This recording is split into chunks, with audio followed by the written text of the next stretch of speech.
গ্যাসের উপর ভাসছে গোটা নোয়াখালী। আশা ছিল প্রতিদিন 10 মিলিয়ন ঘনফুট গ্যাস উৎপাদনের, সেভাবেই আগাচ্ছিল কূপ খনন। তবে ভাগ্য যেন হলো আরো সুপ্রসন্ন। এবার লক্ষ্যমাত্রার থেকেও অনেক বেশি গ্যাস পেতে যাচ্ছে বাংলাদেশ। এমনই সুখবর দিল বাপেক্স। নোয়াখালীতে মিলল প্রাকৃতিক গ্যাসের বিশাল এক ভান্ডার। খনন করা 4টি কূপের মধ্যে 4টিতেই মিলেছে গ্যাস, তাও আবার শুধুমাত্র এক স্তরে নয়, মাটির গভীরে তিনটি স্তরে পাওয়া গেছে বিশাল এই গ্যাসের মজুদ।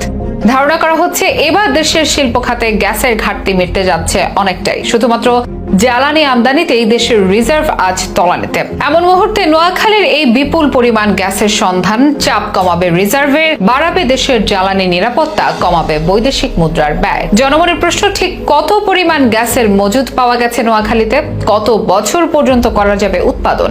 নোয়াখালীর এই বিপুল পরিমাণ গ্যাস কিভাবে বদলে দিবে দেশের অর্থনীতি? এসবের বিস্তারিত নিয়ে থাকছে এখনকার বিশেষ আপডেট।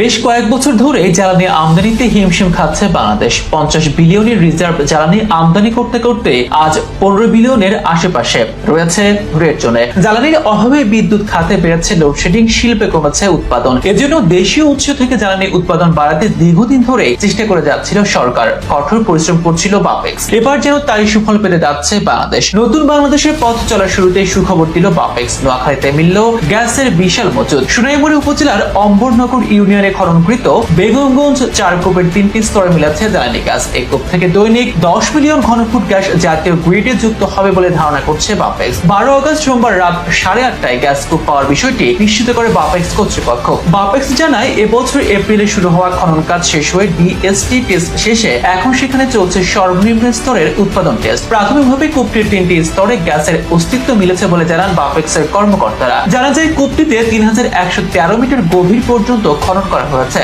যার মধ্যে 1921 থেকে 1973 মিটার পর্যন্ত প্রথম স্তর, 2548 মিটার থেকে 2585 মিটার পর্যন্ত দ্বিতীয় স্তর এবং 3081 মিটার থেকে 3101 মিটার পর্যন্ত তৃতীয় স্তরে গ্যাস মিলেছে। এখন পর্যন্ত টার্গেটকৃত 4টি জোনের মধ্য থেকে 3টি জোন থেকে বাণিজ্যিকভাবে গ্যাস উত্তোলন করা যাবে বলে তারা আশা করছেন। বেগমগঞ্জ 4 পশ্চিম কূপের প্রকল্প পরিচালক জানান, এখান থেকে প্রতিদিন 10 মিলিয়ন ঘনফুট গ্যাস জাতীয় গ্রিডে যোগ করার লক্ষ্যমাত্রা ছিল তাদের। তবে লোয়ার জোনে গ্যাসের কন্ডিশন দেখে মনে হচ্ছে আরো বেশি কিছু করা যাবে। তবে এখান থেকে কত বছর পর্যন্ত গ্যাস উৎপাদন করা যাবে সে বিষয়ে এখনো কিছু জানায়নি তারা। উৎপাদন টেস্ট শেষে মোট গ্যাসের মধ্যে সম্পর্কে নিশ্চিত হওয়ার পরে এটি জানানো যাবে বলে জানিয়েছেন তারা। কূপ খননের ড্রিলিং ইনচার্জ বলেন, এটি খনন করতে আমাদের নানা প্রতিবন্ধকতার মুখে পড়তে হচ্ছে। সব প্রতিবন্ধকতা কাটিয়ে আমরা আজ আলোর মুখ দেখেছি। একসময় গ্যাস কূপ খননের কাজে বিদেশি শ্রমিক ও কর্মকর্তারা যুক্ত থাকতো, তবে এখন তার পরিবর্তন হয়েছে। এই কূপ খননের সঙ্গে জড়িত প্রায় 2 শতাধিক কর্মকর্তা কর্মচারী সবাই বাংলাদেশের। এটিও আমাদের জন্য অনেক আনন্দের বলে জানান তিনি। জানা যায়, 1976 সালে বেগমগঞ্জ